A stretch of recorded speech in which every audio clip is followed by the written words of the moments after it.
Experience does not have to beat upon an experiencer.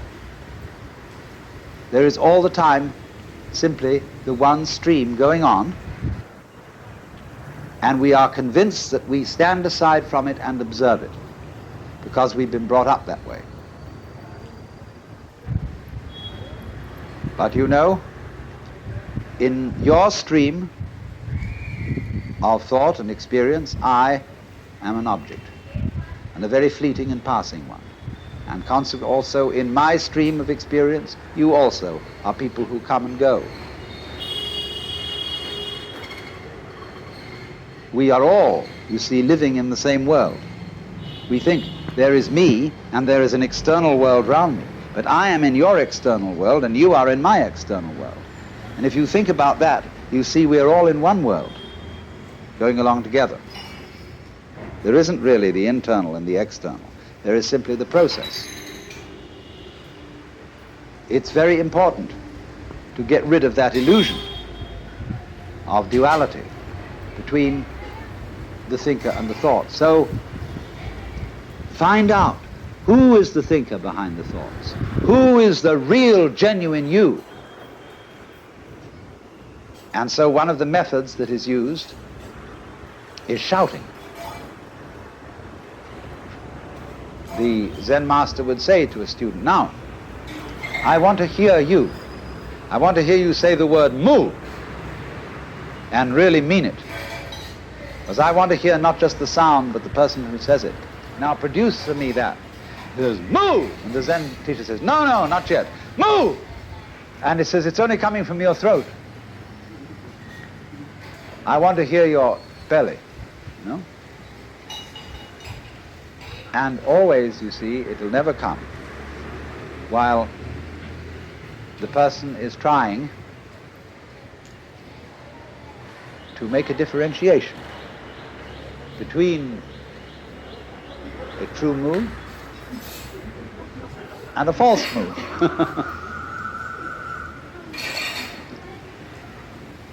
To act with confidence, you just do it. But since people are not used to that, it is necessary to set up protected situations in which it can be done. If we just in the ordinary way of social intercourse acted without deliberation, we would get into amazing confusions. As when people say, always speak the truth, never tell a white lie. And they say exactly what is true and what they think about other people. So they can raise a great deal of trouble. But the experience of Zen has been that there should be a kind of enclosure in which this kind of behavior can be done until the people are expert in it and know how to apply it in all situations.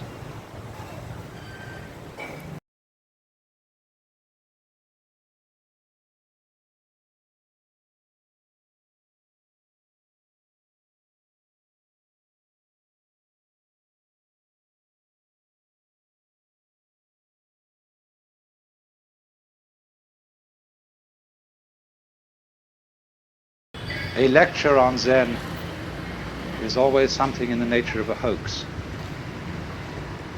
because it really does deal with a domain of experience that can't be talked about.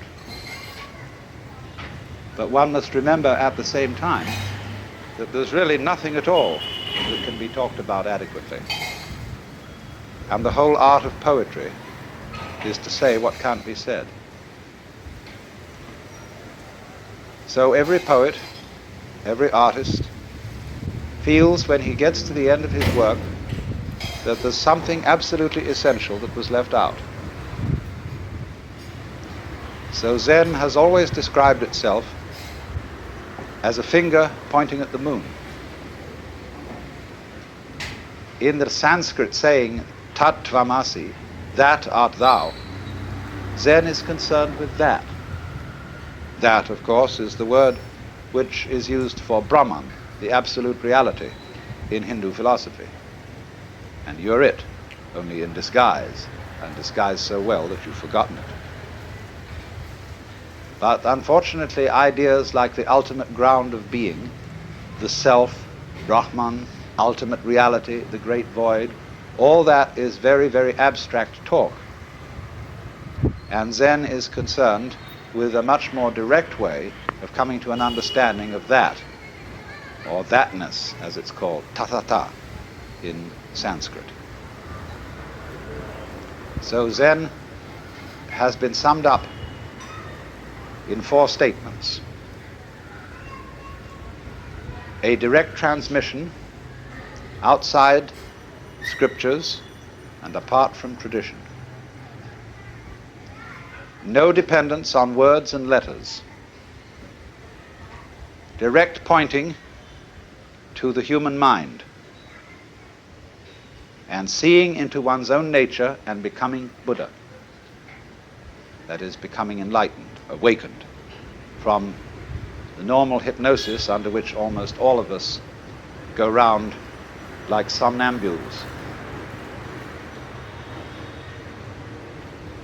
It's extraordinary how much interest has existed in Zen in the United States, especially in the years since the war with Japan. And naturally, I've often meditated on the reasons for this interest. I think, first of all, the appeal of Zen lies in its unusual quality of humor. Religions aren't, as a rule, humorous in any way. Religions are serious. And when one looks at Zen art and reads Zen stories, it is quite apparent that something is going on here which isn't serious in the ordinary sense, however sincere it may be. The next thing I think that has appealed to Westerners is that Zen has no doctrines. There is nothing you have to believe, and it doesn't moralize at you very much. It's not particularly concerned with morals at all. It's a field of inquiry rather like physics. And you don't expect a physicist to discuss authoritatively about morals, even though as a human being he has moral interests and problems. But as a physicist, he is not a moral authority. Or if you go to an oculist or ophthalmologist to have your eyes adjusted, that is so you can see clearly. And Zen is spiritual ophthalmology. Another thing that appeals very much to Western students about Zen is that they've read their Zen from Suzuki and from some of my writings and from R.H. Blythe. And these people present a rather different kind of Zen from that which you will find today in Japan. They present what is essentially early Chinese Zen from the old writings ranging from about shortly before 700 AD to 1000 AD. And that Zen has a very different flavor from modern Japanese Zen. And so, of course, many of the people who go to study Zen in Japan disapprove of Dr. Suzuki thoroughly, and also, naturally, of my exposition of Zen, because we don't make a great fetish of studying Zen by sitting.